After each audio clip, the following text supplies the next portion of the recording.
Hi, so in this video I'm going to talk a bit more about squinting and how much it changes my eyesight. Now there's all sorts of reasons why people squint, and we all do various sorts of squinting. So we could be squinting to see something close up, we could be squinting against the light, we could actually be squinting because it's dark and we're trying to see something a bit more clearly. We could be squinting because we're tense, or something's moving and we're trying to keep it in focus. So there's all sorts of reasons why we might basically narrow the eyes to try and look at something. And with the different sorts of squinting, there'd be different sorts of, different sets of muscles coming into play. So the point about this is not all squinting is equal. So it does seem to be a certain type of squint that changes my eyesight when it does. So normally it's certainly first thing in the morning when I've just woken up, and it seems to be when I'm, peering out as you do first thing in the morning, like, oh my God, it's sunshine, and I can safely say that I really do see very well through these. So basically I'd say when I'm going through the lounge, if I go to look out the window, I can see really well. There's a lot of clarity. It's a lot of things are double, but very clear. Well, actually, they're not always double. That's another thing. So I'll be going like through the lounge. Yeah, that's all right. Into the bathroom. And the bathroom's even better because obviously the bathroom's lit up and shiny, and it's sometimes got the morning sun coming through the window as well.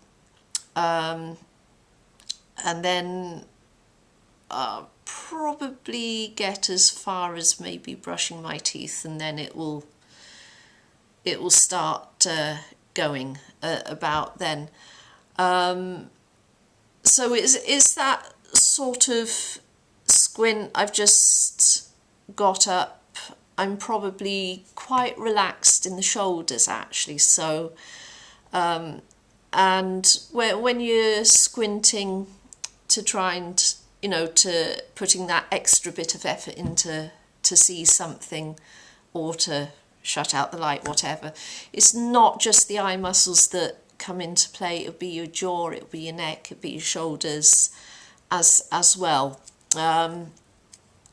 So sometimes I find that if I start going down a hill, for instance, it's suddenly very easy to see something because I've raised my head and I've raised my heels.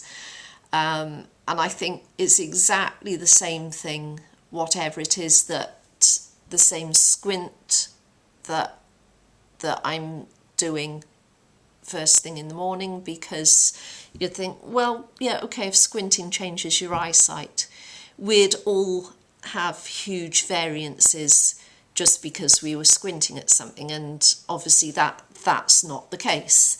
And if it was also the case that just squinting did it, then I would just be able to squint at stuff and,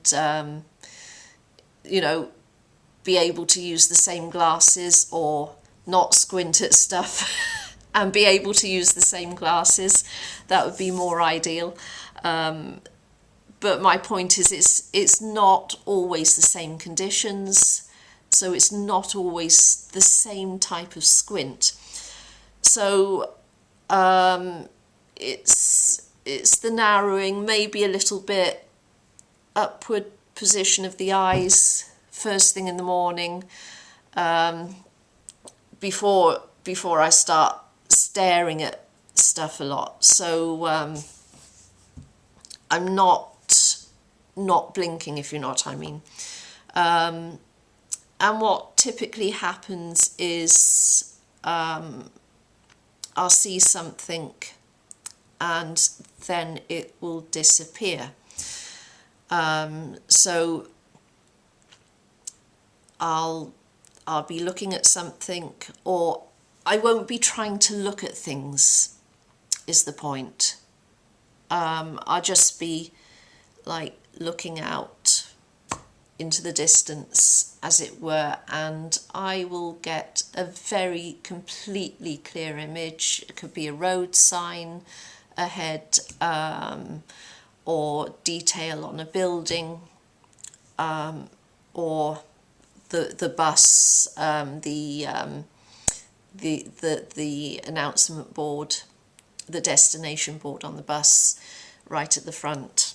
I'll be able to see that, and then as soon as I can see it, it goes away again. And it does seem that, you know, whatever muscles I use to squint bring it into focus, but once it's in focus, then a different type of looking at something comes into play, different muscles come into play. So once I'm not using the squinting muscles anymore, because obviously I can see it, so I probably relax a bit and then it goes. So it's, like I say, it's a sort of upward, and it's when my eyes are aligning properly. So that is basically what happens. So I really don't know how this will change, obviously, now that I've got better glasses. I might squint less, that would be nice. So we'll see. And I don't know if anyone's sort of had any similar experiences to me. I mean, I would love to hear from someone else who also gets these huge changes in vision, because I haven't met anyone who has the same experience. It would be nice to not be alone. So anyway, please like, subscribe, and hope to see you in the next video.